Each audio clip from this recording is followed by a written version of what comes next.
bullet gun. If you look and who actually need an automatic weapon to be able to put a pin in it and make it a fully automatic weapon to continue to shoot rounds that's going to have mass destruction. Who would actually need that particular weapon? And I heard one of my colleagues says that they own a gun like that. I'm sad to hear they actually own a gun like that. When we talk about protecting our lives, this particular bill does nothing to do or diminish the Second Amendment right to bear arms. What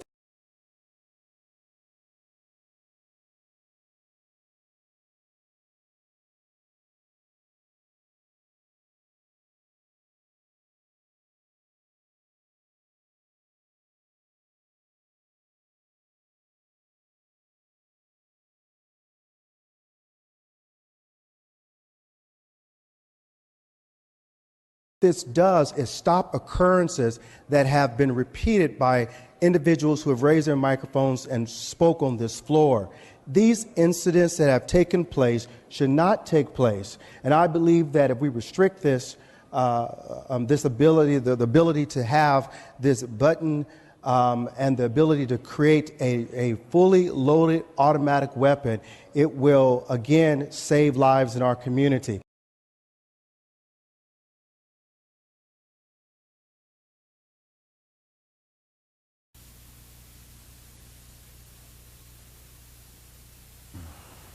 Hello, my name is Leroy Pyle. I'm a police officer in San Jose, California.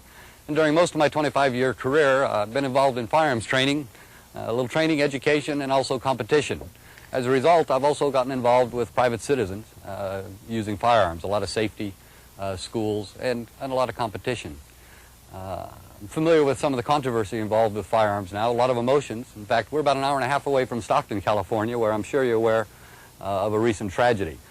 I don't mean to belittle that tragedy. I can share those emotions. About a week after that, I had two of my partners killed on the streets of San Jose, so I understand the emotions. But part of my job as a police officer for all these years has been to cut through the emotions and get to the facts. That's the only way you can settle an issue. You have to have the truth. I'd like to share a little bit of the facts with you because I honestly feel that some of the emotions here have impaired any ability to make a good judgment.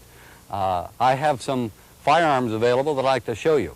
I have some in fully automatic, I have some in semi-automatic, and I have some that were designed for hunting. I'd like to show you a comparison, and I think if you have a little better understanding of what these firearms really are for, what they do, what they look like, you too can maybe cut through some of the emotions and make what I hope would be a good decision. The confusion and misunderstanding over firearms is a result of the mislabeling. I have firearms here on the table. I have a fully automatic assault rifle, and many times the press likes to use those words, trigger words if I might add, assault rifle, military, fully automatic. This is a fully automatic assault rifle. This is banned, it's prohibited, and limited almost virtually to police and military use. A citizen cannot go into the store and purchase this. And yet, this is usually one that's displayed on your television set. These are usually the terms used by the news media. Then they'll pick up a semi-automatic firearm. This is a semi-automatic firearm. The primary difference is that the assault rifle, the fully automatic firearm, you pull the trigger once and it will repeatedly fire and will continue to fire until all rounds are expended. This is a semi-automatic firearm. You fire once with each pull of the trigger. If you notice, these two firearms look alike. They look very much alike. They operate entirely differently.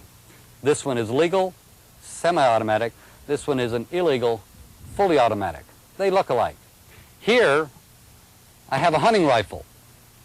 This is also semi-automatic and one used for hunting game.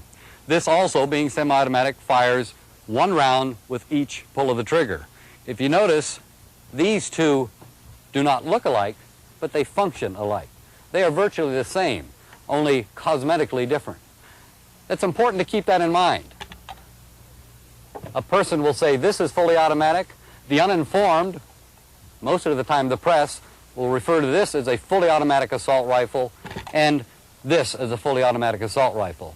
Please, by definition, this is the assault rifle. This is the only one that's fully automatic. It's prohibited for purchase in the United States except by police and law enforcement. Let me show you exactly what I mean. I've got my hearing protection here. We'll take these firearms out and I'll shoot them one at a time, and you can see for yourself just exactly how they operate and exactly how they're alike in some ways and very different in other ways. This is the fully automatic firearm. It's an AK-47. Primary feature is with one pull of the trigger, it will fire repeatedly. It'll fire until you either release the trigger or you expend all the rounds. Let me show you.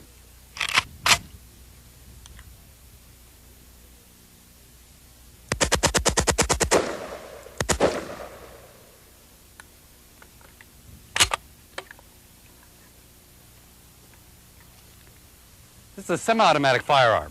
A look-alike, but very much different. One pull of the trigger, you get one round. You get another round, you have to pull the trigger again. Let me show you that.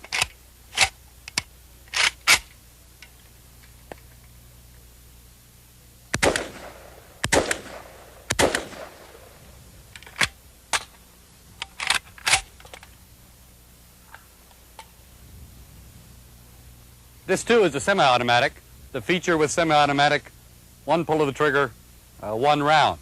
If you notice, the action very similar to the other firearms, but very much different from the fully automatic rifle. This too is a hunting rifle.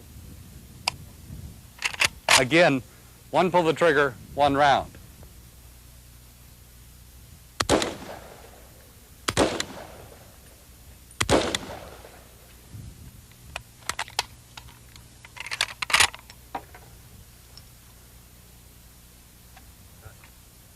A semi-automatic is just that, semi-automatic. One pull of the trigger, one round.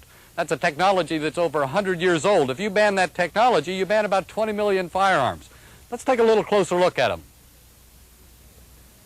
This is the semi-automatic technology I referred to. You notice cosmetically there is a difference, but if you get to the working parts, the actual action, they're identical. In fact, let me show you just exactly how identical. This is the military look-alike. If you take off a cover, the working part compared to this hunting rifle, take off the cover, and the working parts are identical. Again, semi-automatic technology. One pull of the trigger, one round. Entirely different from the military fully automatic assault rifles.